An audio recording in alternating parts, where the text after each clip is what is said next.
Today we're going to talk about primitive reflexes in the newborn, and we're going to demonstrate some of those reflexes here on this newborn Robert. Robert is 1 month old. He'll be 5 weeks tomorrow. And you can see I've got Robert covered up to keep him warm for the moment, but I have him undressed down to a diaper, and that's going to be important when I'm assessing those reflexes so that I can really see the movement of his body without there being clothes in the way. Just a few general words about primitive reflexes. Primitive reflexes are involuntary movements that are present in the newborn. They originate in the lower portions of the central nervous system. So they should be present in the newborn. If we see them, that they're absent, we may be concerned about proper neurological development of those lower centers of the central nervous system. As the baby grows and develops, those reflexes should actually go away or integrate. And so if we see that those reflexes do not integrate, we may be concerned that the higher centers of the central nervous system aren't developing properly, because as those higher centers develop, baby gains the ability to voluntarily control movements, and then these reflexes should go away. And I'll talk about each individual reflex and when it should appear and integrate, but in general, we really see most of these reflexes gone by 6 months of age, and certainly by 1 year. If they don't go away, they could interfere with proper development. So the first reflex we're going to look at is the asymmetrical tonic neck reflex, or the ATNR. So Robert is sort of doing a partial ATNR right now, but what we do for that reflex is we turn the head to one side, and we see flexion of the arm on the head side and extension of the arm on the face side. And so it's also called the fencing reflex. So we'll turn to the other side. We always want to assess both sides so that we can see if there are any asymmetries, because asymmetries can be sort of a red flag. And Robert's pretty relaxed here, so there we go. There comes that reflex. So we see a little bit of extension of that arm on the face side, flexion on the head side, and again, we see that ATNR kind of kick in. This reflex usually is present at birth and integrates by about 4 to 6 months of age. If the reflex persists, it can get in the way of development of good eye-hand coordination and reaching and grasping. So the next reflex that we're going to look at is rooting. And so the rooting reflex is sort of a food-finding reflex. So I'm going to just stroke Robert's cheek here. He's not happy that I took away his pacifier. And you can see he turned his head to find that stimulus and then to suck. So we'll see if he goes to the other side.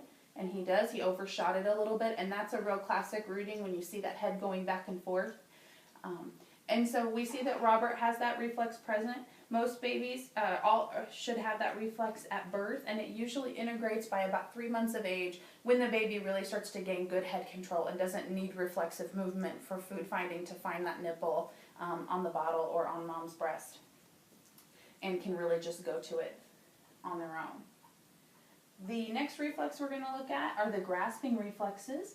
And so I'm going to note that Robert's hands are mostly fisted, but they open a little bit. And so when they're kind of open here, I'm going to put my thumb in his palm, and you can see he's grasping me sort of rather tightly. And then we see the same thing in the feet. So if we push on the toes, we see those toes curl, or push on the ball of the foot, those toes curl pretty strongly. And so this grasping reflex in the palmar grasp usually integrates by about 4 to 7 months of age.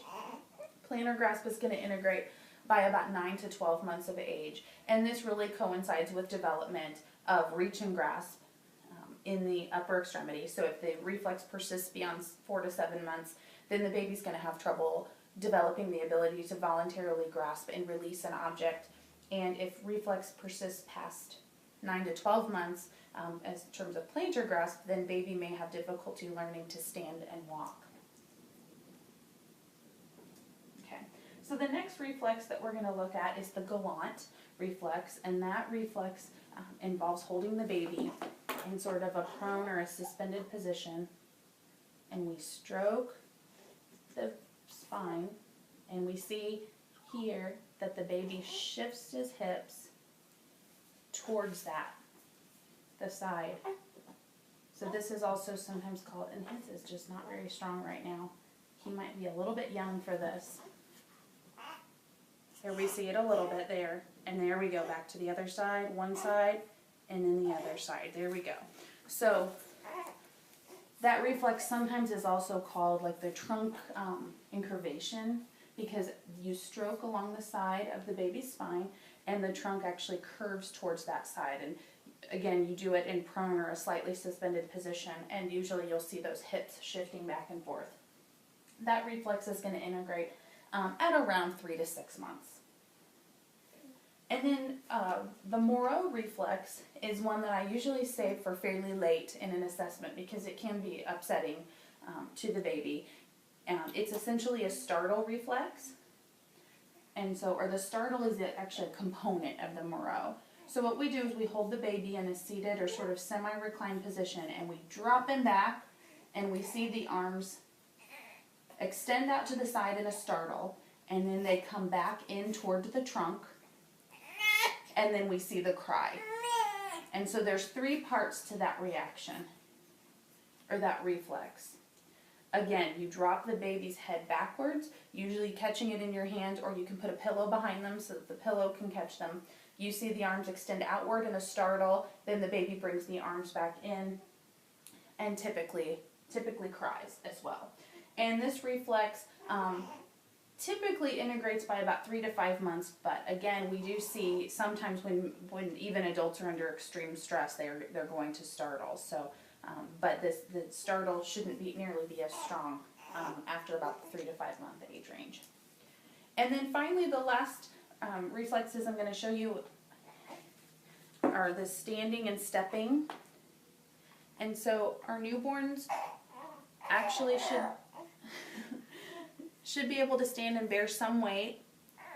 And Robert is bearing some weight here. It's definitely on sort of a bended leg, and it's and then we're going to see maybe some stepping out of him.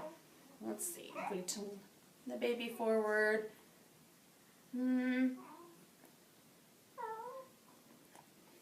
He's not doing very much stepping right now, which is really not that uncommon for a baby at 5 weeks. We see that newborns are going to, when placed in a standing position, they are going to bear weight and stand. And if you lean them forward slightly, they're going to do some stepping.